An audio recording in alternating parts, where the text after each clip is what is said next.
گزشتہ جمعے سورہ بقرہ کی آیت نمبر 96 تک الحمدللہ ہم نے گفتگو کرنے کی سعادت حاصل کی تھی، اور ہم نے یہ جانا تھا کہ یہودیوں میں اہل کتاب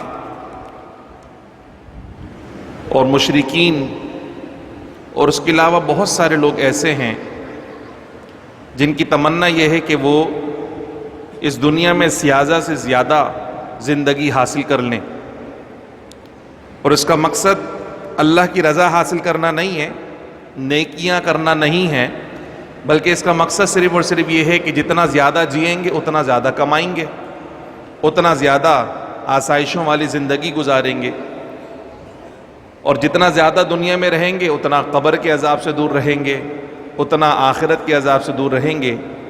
تو اللہ سبحانہ و تعالیٰ نے فرمایا کہ اگر 1000 سال کی بھی زندگی دے دی جائے، مرنا پھر بھی ہے، اور مرنے کے بعد جانا تو قبر میں ہی ہے، اور جتنی لمبی زندگی ہوگی اتنا زیادہ حساب و کتاب ہوگا، جتنا کم وقت دنیا میں گزاریں گے اتنا کم حساب و کتاب ہوگا۔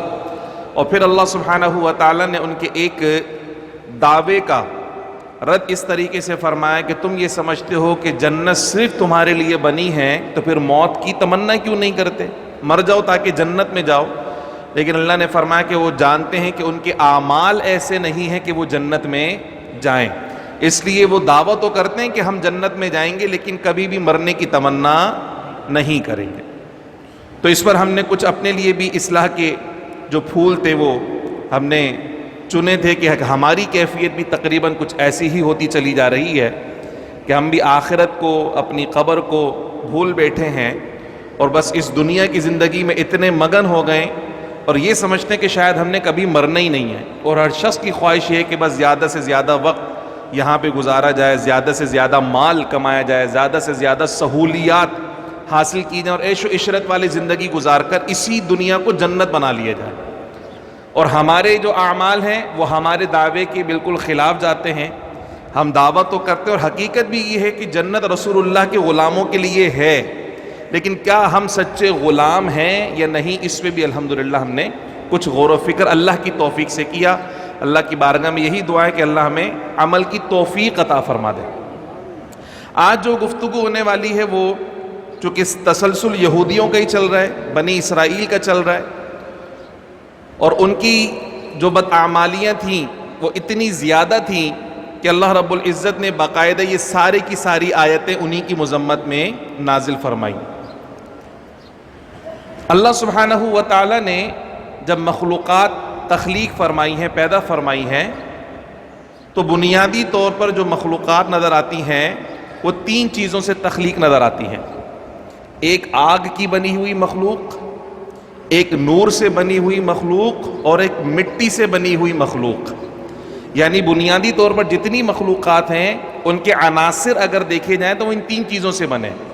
یا تو آگ سے مخلوقات بنائی اللہ نے جیسے جنات سارے کے سارے، نور سے جیسے کہ فرشتے، اور مٹی سے جیسے انسان اور تمام جانور، یہ سارے کے سارے اللہ نے مٹی سے تخلیق فرمائے۔ اسی طرح یہ اجرام فلکی، یہ سارے کے سارے مٹی سے تخلیق کیے گئے، یہ چاند سورج ستارے یہ سب مٹی سے بنائے گئے۔ اب ان مخلوقات کے اندر طبیعتیں بھی مختلف نظر آتی ہیں۔ اللہ سبحانہ و تعالیٰ نے کچھ کو مکلف بنایا، اور کچھ کو اللہ سبحانہ و تعالیٰ نے اپنی تابعداری اور فرما برداری کے لیے ایسے مخصوص فرما لیا ہے کہ ان سے گناہ ہو ہی نہیں سکتا۔ جنات اور انسان کو اللہ سبحانہ و تعالیٰ نے شہوت بھی عطا فرمائی، عقل بھی عطا فرمائی، علم بھی عطا فرمایا، لیکن جو فرشتے ہیں ان کے پاس علم تو ہے اللہ کی عطا سے، ان کے پاس عقل بھی ہے، لیکن ان کے پاس شہوت نہیں ہے۔ اسی طرح اللہ نے ان کو اختیار بھی عطا نہیں فرمایا۔ ان کی کیفیت یہ ہے کہ بس اللہ نے جو حکم دیا اس کو پورا کرنا ہے، نہ اس کے بارے میں سوچنا ہے، نہ اس کے بارے میں کوئی رائے پیش کرنی ہے، نہ اس کے خلاف جانا ہے، بلکہ اللہ نے جو حکم دے دیا وہ سارا کا سارا کرنا ہے۔ یہ ابتدائیہ ہو گیا۔ اب یہودیوں کے ساتھ معاملہ یہ تھا کہ چونکہ یہ بدعمالیاں کرتے رہے، تو جب بھی کسی نبی کی نافرمانی کرتے تھے تو اللہ سبحانہ و تعالی اپنا عذاب نازل فرماتا تھا۔ اور عمومی طور پر عذاب کے فرشتوں کو جو لانے والے ہوتے تھے وہ سیدنا جبریل علیہ السلام ہوا کرتے تھے، چونکہ جبریل تمام فرشتوں کے سردار ہیں۔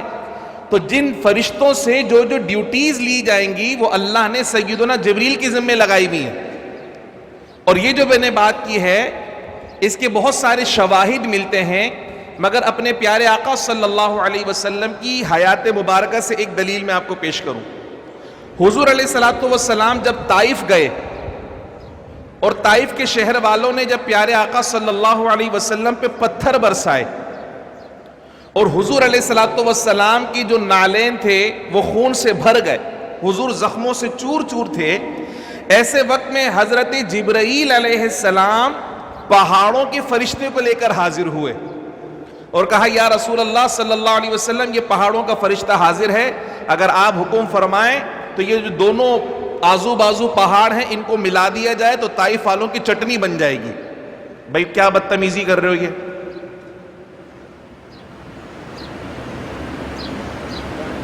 تو طائف والوں کی آپس میں پہاڑ ملا دیے جائے تو ان کی چٹنی بن کر رہ جائے گی، یہ ہلاک و برباد ہو جائیں گے۔ تو سیدنا جبریل علیہ السلام نے خود پہاڑوں کو حکم نہیں دیا، بلکہ آپ نے کیا کیا، پہاڑوں کے فرشتے کو لے کر حاضر ہوئے۔ تو آپ چونکہ تمام فرشتوں کے سردار ہیں تو جتنے بھی فرشتوں کی ڈیوٹیاں لگتی ہیں ان کو حکم ڈیلیور کرنے والے کون ہیں؟ حضرت جبریل علیہ السلام۔ تو یہودیوں پر جتنی مرتبہ عذاب آیا، عذاب کے فرشتے تو دوسرے تھے مگر فرشتوں کو لانے والے اور بھیجنے والے کون تھے؟ جبریل علیہ السلام۔ اب جب اتنی مرتبہ ان پر عذاب آیا اور اس کے باوجود وہ حضور کے زمانے تک موجود رہے تو ان کو تو توبہ کر لینی چاہیے تھی اور سمجھ لینا چاہیے تھا کہ ہلاک جب عذاب آتا ہے تو قومیں ہمیشہ کے لیے ختم ہو جاتی ہیں، مگر یہ واحد بنی اسرائیل کی قوم ہے کہ عذاب آنے کے بعد بھی اللہ نے ان کو باقی رکھا، کچھ لوگوں کو زندہ رکھا، ان میں سے انہوں نے توبہ نہیں کی بلکہ کیا کیا، حضرت سیدنا جبریل علیہ السلام کو اپنا دشمن سمجھنا شروع کر دیا اور کہا کہ ہم پر جتنی مرتبہ عذاب آیا عذاب لانے والا جبریل تھا، اس لیے جبریل معاذ اللہ ہمارا دشمن۔ اب قرآن مجید فرقان حمید میں دیکھیں، جبریل نے جب یہ بات کی تو اللہ سبحانہ و تعالیٰ نے، جب یہودیوں نے جب یہ بات کی سیدنا جبریل علیہ السلام کے متعلق تو اللہ سبحانہ و تعالیٰ نے قرآن مجید فرقان حمید میں آیت نازل فرمائی۔ اس کا جو شان نزول علماء نے بیان کیا وہ یہ بیان کیا کہ یہودیوں کی ایک جماعت حضور علیہ الصلوۃ والسلام کے پاس آئی اور کہنے لگی، محمد صلی اللہ علیہ وسلم ہم آپ سے 4 سوال کریں گے اور یہ سوال ایسے ہیں کہ ان کا جواب نبی کے علاوہ کوئی نہیں جانتا، تو اگر آپ نے جواب دے دیے تو اس کا مطلب کنفرم ہے کہ آپ سچے نبی ہیں، تو ہم آپ سے سوال کریں گے اور آپ نے جواب دینا ہے۔ حضور نے فرمایا ٹھیک ہے میں جواب تو دوں گا لیکن تم بھی یہ وعدہ کرو کہ جب میں جواب دے دوں تو پھر تم نے میری تصدیق کرنی ہے، یعنی پھر تم نے ایمان لے کر آ جانا ہے۔ انہوں نے کہا ٹھیک ہے۔ اب سوال بھی وہ ہیں جس کا جواب صرف کون بتائے گا؟ نبی بتائے گا۔ اب یہاں سے عقیدے کی ایک بات پتہ چلتی ہے، وہ آخر میں بتاتا ہوں میں کہ نبی کہتے کس ہیں۔ انہوں نے کہا کہ یہ بتائیے کہ حضرت یعقوب علیہ السلام نے اپنے اوپر کون سی پسندیدہ چیز جو وہ کھاتے تھے وہ حرام کی تھی اور کون سا پسندیدہ مشروب اپنے اوپر حرام کیا تھا؟ حضرت یعقوب علیہ السلام نے۔ پیارے آقا صلی اللہ علیہ وسلم نے فرمایا کہ اس اللہ کی قسم جس نے موسیٰ پہ تورات نازل فرمائی، اس اللہ کی قسم جس نے موسیٰ پر تورات نازل فرمائی، یعقوب علیہ السلام کو سب سے زیادہ جو کھانے میں پسند تھا وہ اونٹ کا گوشت تھا اور سب سے زیادہ جو مشروب پسند تھا وہ اونٹنی کا دودھ تھا۔ تو آپ نے اپنے اوپر اونٹ کا گوشت حرام کیا تھا، اونٹنی کا دودھ حرام کیا تھا۔ خدا کی قسم کہا کر بتاؤ میں نے سچ کہا کہ نہیں کہا؟ یہودی کہنے لگے خدا کی قسم آپ نے سچ بتایا ہے۔ کہنے لگے اچھا یہ بتائیے کہ جب اولاد ہوتی ہے کسی انسان کے ہاں تو کبھی لڑکا پیدا ہوتا ہے کبھی لڑکی پیدا ہوتی ہے، ایسا کیسے ہو جاتا ہے؟ کبھی لڑکا اور کبھی لڑکی پیدا ہو جاتی ہے۔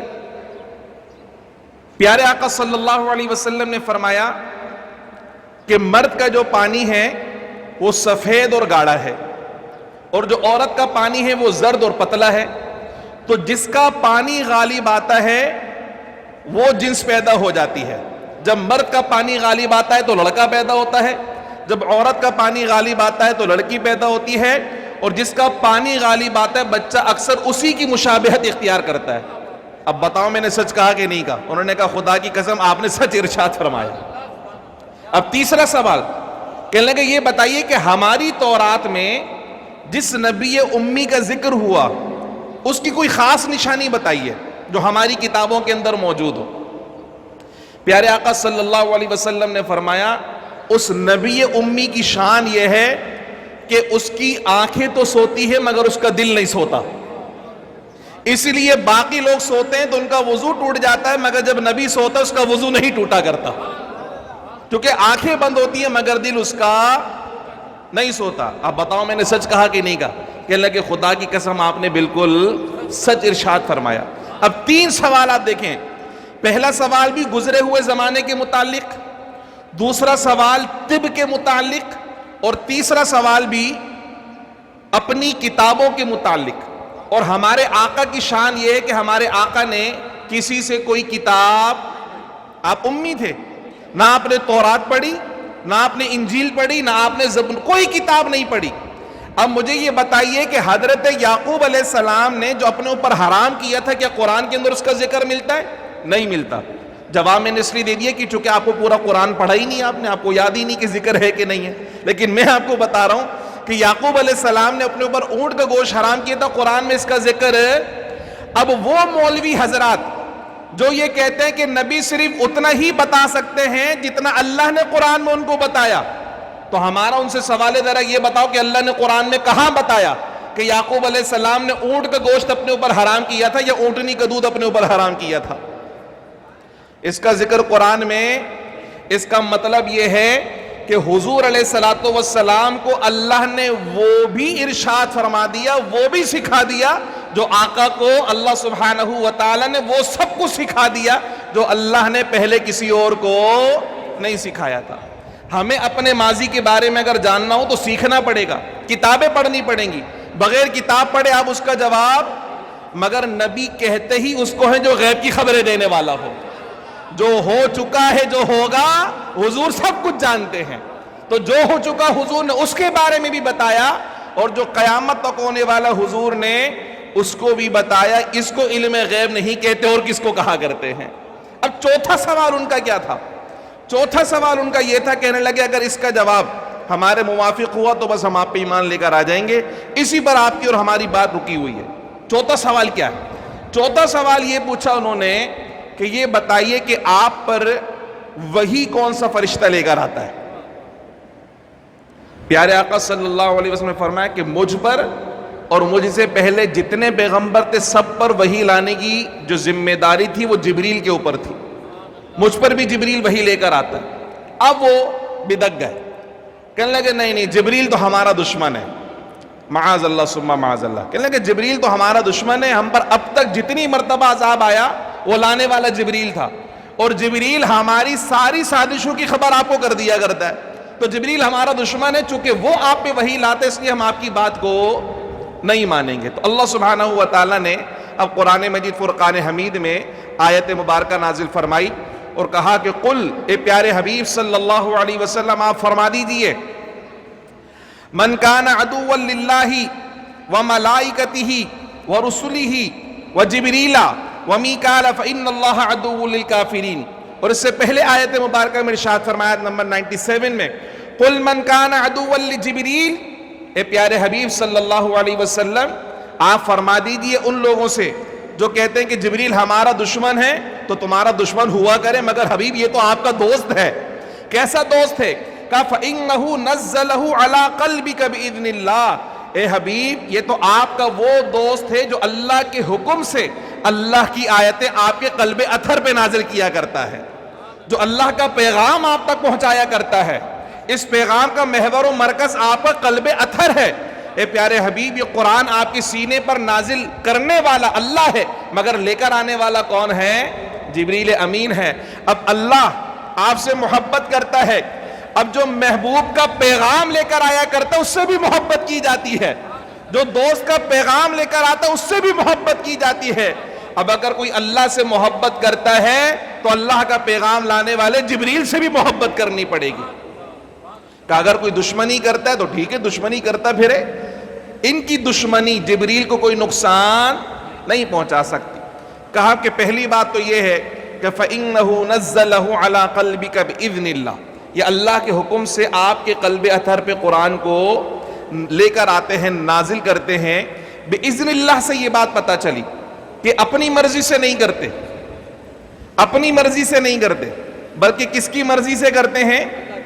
ذرا زور سے بتائیں، بآواز بلند بولیے، اللہ کے حکم سے کر رہے ہیں، اپنی مرضی سے۔ یہاں ایک اور عقیدے کا رد ہوتا ہے، اس لیے میں نے بات آپ سے کہی۔ کچھ لوگ یہ کہتے ہیں جو اپنے آپ کو مسلمان کہلاتے اور سمجھتے ہیں، مگر کہتے ہیں کہ معاذ اللہ ثم معاذ اللہ، جبریل سے وحی لانے میں غلطی ہو گئی، معاذ اللہ بولیں زور سے، زور سے معاذ اللہ کہیں بھائی۔ اللہ کہہ رہا ہے کہ جبریل اپنی مرضی سے وحی نہیں لاتا، بلکہ کس کے حکم سے لاتا ہے؟ اللہ کے حکم سے۔ جبریل کے پاس تو اختیار ہی نہیں ہے، جبریل کے پاس تو یہ اتھارٹی نہیں ہے کہ اللہ کی مرضی کے خلاف کوئی کام کرے، چونکہ وہ فرشتے ہیں اور فرشتے اللہ کے حکم کے خلاف نہیں کرتے۔ تو اگر کوئی یہ کہے کہ معاذ اللہ جبریل سے وحی لانے میں غلطی ہو گئی، تو مولوی صاحب آپ کے سمجھنے میں غلطی ہو سکتی ہے، جبریل کے وحی لانے میں غلطی۔ اور جو ایسا عقیدہ رکھے وہ مسلمان بھی نہیں ہو سکتا، قطعاً مسلمان نہیں ہو سکتا، چونکہ ایک تو وہ فرشتے پر الزام لگا رہا ہے، اور فرشتے معصوم ہوتے ہیں، اور پھر اللہ تعالیٰ خود ان کی عصمت قرآن میں ارشاد فرما رہا ہے کہ یہ اپنے حکم سے کچھ نہیں کرتے، بِإِذْنِ اللَّهِ، یہ اللہ کے حکم سے کرتے ہیں۔ اب جو یہ لے کر آ رہے ہیں جبریل امین، اس کی شان کیا ہے؟ کہا مصدقا لما بین یدی، یہ جو قرآن آپ پر آ رہا ہے، یہ قرآن پچھلی تمام کتابوں کی تصدیق کرنے والا ہے، کوئی نئی بات نہیں ہے، عقیدے سارے وہی ہیں جو پچھلی کتابوں میں اللہ نے اپنے نبیوں پر نازل فرمائے تھے۔ وَہُدًى، تیسری شان اس کی یہ ہے کہ یہ ہدایت بھی ہے، اور چوتھی شان یہ بشریٰ للمؤمنین، ایمان والوں کے لیے قرآن میں خوشخبریاں ہی خوشخبریاں ہیں۔ کس کے لیے؟ ایمان والوں کے لیے۔ کافروں کے لیے کوئی خوشخبری قرآن کے اندر نہیں ہے، خوشخبری ہے تو صرف ایمان والوں کے لیے، مگر ایمان والوں کے پاس اتنا ٹائم ہی نہیں کہ خوشخبری سن لیں یا خوشخبری پڑھ لیں۔ وہ کہتے ہیں مولوی صاحب بچوں کو بھیجو گھر میں قرآن پڑھیں، خیر برکت کی دعا کریں، اللہ حافظ، باقی خوشخبری آپ سمجھتے رہو، ہمارے پاس ٹائم نہیں ہے۔ اللہ نے فرمایا کہ یہ ہدایت بھی ہے اور خوشخبریاں بھی ہیں اس کے اندر، لیکن ہے ایمان والوں کے لیے، جو مومن ہیں، جو اللہ کو بھی مانتے ہیں اور اللہ کی بھی مانتے ہیں، وہ ہے مومن۔ اللہ کو تو مانتے ہیں بہت سارے، مگر اللہ کی نہیں مان رہے۔ تو جو اللہ کو مانتے ہیں وہ مسلمان ہیں، لیکن جو اللہ کی مانتے ہیں وہ مومن ہوا کرتے ہیں، کہ ان کے لیے ہدایت بھی ہے اور ان کے لیے بشارتیں بھی ہیں۔ لیکن یہ جو جبریل سے دشمنی کرنے والے ہیں، یہ کہہ رہے تھے کہ میکائیل اگر وحی لے کر آتے تو ہم مان لیتے، چونکہ وہ بارش برساتے ہیں، وہ رزق لے کر آتے ہیں، وہ رحمتیں لے کر آتے ہیں۔ تو سن لیجئے، جبرائیل اور میکائیل کا اتنا گہرا رشتہ ہے کہ جو جبرائیل کا دشمن ہے وہ میکائیل کا دوست ہو ہی نہیں سکتا، اور جو میکائیل کا دشمن ہوگا وہ جبرائیل کا دوست ہو ہی نہیں سکتا۔ اور یہودیوں سے پوچھا حضرت عمر فاروق نے کہ جبریل سے دشمنی کرتے ہو تم، اچھا یہ بتاؤ کہ ان کا اللہ کی بارگاہ میں کیا مقام ہے؟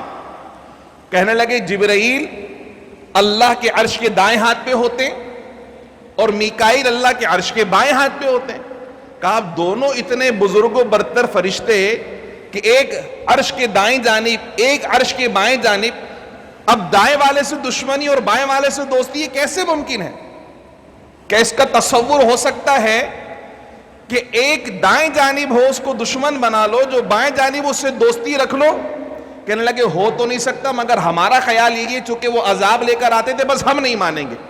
تو اللہ سبحانہ و تعالی نے ان کی اس جواب میں نازل فرمائی، کہا من کان عدوا للہ وملائکتہ ورسلہ وجبریل ومیکال فإن اللہ عدو للکافرین، جو جبرائیل کا دشمن ہے، جو جبرائیل سے بغض رکھتا ہے تو سن لے وہ جبرائیل کا دشمن نہیں ہے صرف، بلکہ وہ جبرائیل کا بھی دشمن ہے، وہ میکائیل کا بھی دشمن ہے، وہ اللہ کا بھی دشمن ہے، وہ سارے فرشتوں کا دشمن ہے، وہ سارے رسولوں کا دشمن ہے۔ اور جو اتنے سارے لوگوں سے دشمنی پال لے، فرمایا مسلمان ہو ہی نہیں سکتا، وہ تو پکا پکا کافر ہے۔ یہاں دو باتیں سمجھنے کی ہیں۔ کسی ایک فرشتے کا انکار، اس کا مطلب آپ نے سارے فرشتوں کا انکار کر دیا۔ کوئی یہ نہیں بول سکتا جی میں فلاں کو تو نہیں مانتا، باقی سب کو مانتا ہوں، کہ ایسا نہیں ہے۔ مانا جائے گا تو سب کو مانا جائے گا۔ کسی ایک فرشتے کی بھی اگر آپ نے بے ادبی کر دی، خاص طور پہ سیدنا اسرائیل علیہ السلام کے حوالے سے ہمارے لوگ بڑا مذاق بناتے ہیں۔ حضرت ملک الموت، اسرائیل علیہ السلام ان کا نام ہے، ٹھیک ہے۔ کوئی بولے جی چونکہ اسرائیل موت کے فرشتے ہیں اس لیے میں ان سے محبت نہیں کرتا، معاذ اللہ، یا ان کے متعلق کوئی حلقی بات، کوئی گستاخی والی بات کہہ دی تو ایمان گیا۔ چونکہ ہمارے ایمان کے اندر فرشتوں پر ایمان لانا بھی شامل ہے، اور ایک نہیں، اللہ کے جتنے فرشتے ہیں، ہمیں تعداد پتہ ہو یا نہ پتہ ہو، مگر ہم اللہ کے سارے فرشتوں پر ایمان لے کر آتے ہیں۔ تو کسی ایک فرشتے کی بھی اگر توہین کر دی تو وہ ایک فرشتے کی توہین شمار نہیں ہوگی، وہ تمام فرشتوں کی گستاخی شمار ہوگی۔ اور فرشتوں کا گستاخ مسلمان، بالکل یہی کیفیت نبیوں کے ساتھ ہے۔ معاذ اللہ ثم معاذ اللہ، کوئی بولے میں پیارے آقا صلی اللہ علیہ وسلم کو تو مانتا ہوں مگر فلاں نبی کو نہیں مانتا، معاذ اللہ، کسی ایک نبی کا بھی انکار ایمان سے نکال دے گا، دائرہ اسلام سے خارج ہو جائیں گے۔ کسی ایک نبی کی بے ادبی اور گستاخی اگر کری تو وہ ایک نبی کی گستاخی شمار نہیں ہوگی، وہ سارے نبیوں کی گستاخی شمار ہوگی۔ جیسے ہمارے خاندان میں عموماً ہوتا ہے نا، کوئی بولے یار ہمارے دادا کو کچھ بولا تو سمجھو پورے خاندان کو تم نے بولا، فلاں کو کچھ بولا تو سمجھو پورے خاندان کو تم نے بولا۔ تو کسی ایک نبی کے متعلق بھی اگر آپ نے توہین آمیز کوئی جملہ کہا تو وہ ایک نبی کے لیے نہیں ہوگا، بلکہ وہ سارے نبیوں کی توہین شمار کی جائے گی۔ اور یہ صرف اور صرف اسلام کا حسن ہے، یہ صرف اور صرف مسلمانوں کے پاس یہ تعلیمات ہیں کہ جس نبی کا کلمہ پڑھتے ہو صرف اس کا احترام نہیں کرنا، بلکہ سیدنا آدم سے لے کے حضرت عیسیٰ تک جتنے پیغمبر تشریف لے کر آئے، اپنے نبی کا بھی احترام کرنا ہے اور سارے نبیوں کا احترام کرنا ہے۔ جس طرح ہمارے نبی حضرت محمد مصطفیٰ صلی اللہ علیہ وسلم کی توہین کفر ہے، اس طرح کسی ایک پیغمبر کی بھی توہین کی جائے اور بندہ سمجھے کہ میں مسلمان ہوں چونکہ نبی سے محبت کرتا ہوں، وہ ہرگز مسلمان نہیں ہو سکتا۔ تو اللہ نے یہاں فرمایا کہ جو اللہ کے فرشتے سے ایک فرشتے سے دشمنی کرے گا تو وہ ایک فرشتے کی دشمنی نہیں ہے، بلکہ وہ سارے فرشتوں کی دشمنی ہے اور وہ اللہ کی بھی دشمنی ہے۔ اسی طرح کسی ایک رسول سے دشمنی کرے گا تو ایک رسول سے دشمنی نہیں ہے، بلکہ سارے رسولوں سے دشمنی ہے۔ اور پھر اس کے مقابلے میں کون آتا ہے؟ فرما فَإِنَّ اللَّهَ عَدُوٌ، ارے تم کیا دشمنی کرو گے؟ جب اللہ کے محبوبوں سے دشمنی کرو گے تو پھر اللہ خود تمہارا دشمن بن جائے گا۔ اب اگر اللہ کسی کا دشمن بن جائے تو بھلا کوئی اللہ کا مقابلہ کر سکتا ہے؟ ہرگز نہیں کر سکتا۔ فرما فَإِنَّ اللَّهَ عَدُوٌّ لِّلْكَافِرِينَ، ایک تو فرشتوں کا گستاخ کافر ہو جائے گا، نبیوں کا گستاخ کافر ہو جائے گا، اور جتنے کافر ہیں فرما اللہ پھر ان کا دشمن ہے، اللہ ان کا دشمن ہے۔ اللہ یہاں بھی ان کو رسوا کرے گا، روز حشر بھی رسوا کرے گا۔ اور بخاری شریف کی حدیث مبارکہ میں اللہ رب العزت نے فرما، حدیث قدسی ہے، فرما من عاد لی ولیا فقد آذنتہ بالحرب، فرما جو میرے ولیوں سے عداوت رکھتا ہے، ولی سے مراد صرف ہمارے زمانے میں اولیاء نہیں، بلکہ ولی سے مراد جو اللہ کے مقربین ہیں، اس میں انبیاء بھی شامل ہیں، اس میں فرشتے بھی شامل ہیں، اس میں اولیاء کاملین بھی شامل ہیں، اس میں علماء بھی شامل ہیں۔ فرمایا من عاد لی ولیا فقد آذنتہ بالحرب، جو میرے کسی ولی سے عداوت رکھتا ہے نا تو پھر میں اس کے خلاف اعلان جنگ کرتا ہوں۔ کون اعلان جنگ کر رہا ہے؟ اللہ رب العزت اعلان جنگ کر رہا ہے۔ اب مجھے یہ بتائیے کہ اللہ کے محبوبوں سے دشمنی کرنے والوں کو تھوڑا سا سوچنا چاہیے کہ وہ اتنی عزت و مقام و مرتبے پر پہنچے کیوں؟ چونکہ اللہ کے محبوب، اپنی ذات سے نہیں بلکہ نسبت کس بات سے ہوئی؟ اللہ کے نبی، اللہ کے فرشتے، اللہ کے ولی، تو اللہ رب العزت کی بارگاہ میں مقام قرب کی وجہ سے ان کو یہ عزتیں ملی ہیں. عزت دینے والا اللہ, محبت دلوں میں ڈالنے والا اللہ, ان کے مقام و مرتبے کو بڑھانے والا اللہ. تو بندے کا کام کیا ہے؟ جس کو اللہ اونچا کرے بندہ بھی اس کو اونچا مانے. سیدنا آدم علیہ السلام کے زمانے میں کیا ہوا تھا؟ یہی تو ہوا تھا نا کہ اللہ حضرت آدم علیہ السلام کو مقام و مرتبہ عطا فرمانا چاہ رہا تھا, مگر ابلیس نے کیا کیا؟ اس کو ایکسپٹ نہیں کیا. اگر وہ ایکسپٹ کر لیتا تو اس کے ساتھ وہ نہ ہوتا, اللہ کی بارگاہ سے نکالا نہ جاتا. تو وہاں سے ہم کو یہ بات پتا چلی کہ اگر اللہ کسی کو مرتبہ دے, آپ کو سمجھ میں آئے یا نہ آئے, آپ اپنے آپ کو بھلے سپر سمجھتے ہو, لیکن اگر اللہ کسی کو مقام و مرتبہ دے تو آپ کو ایکسپٹ کرنا چاہیے. اگر آپ ایکسپٹ نہیں کریں گے تو آپ اس بندے کو چیلنج نہیں کریں گے, آپ اللہ کی اتھارٹی کو چیلنج کریں گے. اور اگر کوئی اللہ کی اتھارٹی کو چیلنج کرے تو پھر اللہ سبحانہ و تعالیٰ فرماتا ہے کہ میں اس کے خلاف اعلان جنگ کرتا ہوں. اب اعلان جنگ سے مراد یہ نہیں ہے کہ کوئی بم آگے پھٹ جائے گا ختم ہو جاؤ گے, نہیں. اللہ کی جو دشمنی ہے وہ انتہائی خطرناک ہے, انتہائی خطرناک. دنیا کے اندر اگر آپ کو کوئی تکلیف پہنچے تو وہ تو ختم ہو گئی. دنیا کی زندگی محدود ہے, دنیا کی تکلیف محدود ہے. اصل جو عذاب ہے وہ آخرت کا عذاب ہے. اور اس دشمنی کا سب سے خطرناک ترین انجام جو ہوتا ہے نا, جس کو ہم بہت ہی ہلکا سمجھ رہے ہیں, خطرناک ترین انجام یہ ہے کہ مرتے وقت بندے کا ایمان سلامت نہیں رہتا. دنیا میں چلتے ہوئے تو بڑی پھوپھاں کرتا ہے, وہ بڑے مناظرے بھی کرے گا, بڑے مباحثے بھی کرے گا, تقریریں بھی کر لے گا اور دلائل بھی پیش کرے گا, لیکن جس وقت روح نکل رہی ہوگی نا اس وقت اس کا ایمان سلامت. اور یہ سب سے خطرناک ترین انجام ہے. اللہ کی دشمنی کا سب سے خطرناک وبال یہ ہے کہ اللہ کا جو دشمن ہوگا وہ کبھی صاحب ایمان, بھلے وہ دنیا میں لوگوں کو نمازیں پڑھتا ہوا نظر آتا ہو, بھلے وہ عمام جبہ و دستار کے اندر نظر آتا ہو, لیکن حضور نے فرمایا کہ اعتبار خاتمے کا ہے. اگر مرتے وقت کلمہ نصیب ہو گیا تو پوری زندگی کی نمازوں کا ثواب ملے گا, اور اگر معاذ اللہ مرتے وقت کلمہ نصیب نہ ہوا تو جس طرح بینک میں رکھے ہوئے پیسے سیز ہو جاتے ہیں, آپ نکال نہیں سکتے اپنی کمائی کو, اسی طرح یہ ساری نیکیاں اور اعمال یہ سب کے سب معاذ اللہ ضائع ہو جائیں گے. نہ قرآن کا ثواب ملے گا, نہ سجدوں کا ثواب ملے گا, نہ روزوں کو ثواب ملے گا, نہ زکوٰۃ کا ثواب ملے گا, کسی نیکی کا اجر نہیں ملے گا. چونکہ اجر ملتا ہے ایمان والے کو, کافر کو اجر. خدا کے واسطے اس بات کو سمجھیں کہ اللہ اور اس کے رسول اور اس کے محبوبوں سے دشمنی کا ہو سکتا ہے. بھی سمجھیں کہ میرا تو کاروبار بھی پھل پھول رہا ہے, میری تو دکان کے اندر تجارت بھی بڑی زبردست ہو رہی ہے, منافع بھی شاندار ہے, بچے بھی ہیں, بنگلہ بھی ہے, گاڑی, مجھے تو کوئی نقصان نہیں پہنچا. آپ اپنی آخرت کے بارے میں سوچئے, اور آخرت سے بھی بڑھ کر اپنے مرنے کے بارے میں سوچئے. معاذ اللہ اگر مرتے وقت ایمان سلب ہو گیا نا تو سب کچھ برباد ہو جائے گا. اس لیے اللہ سبحانہ و تعالی نے اپنے محبوبوں کے دشمن کو یہ نہیں فرمایا کہ میں صرف ان کا دشمن ہوں, بلکہ فرمایا فَإِنَّ اللَّهَ عَدُوٌّ لِلْكَافِرِينَ. جو اللہ کے محبوبوں کا دشمن ہوگا وہ کیا ہو جائے گا؟ کافر. اور جو کافر ہو گیا پھر اللہ اس کا دشمن بن جائے گا.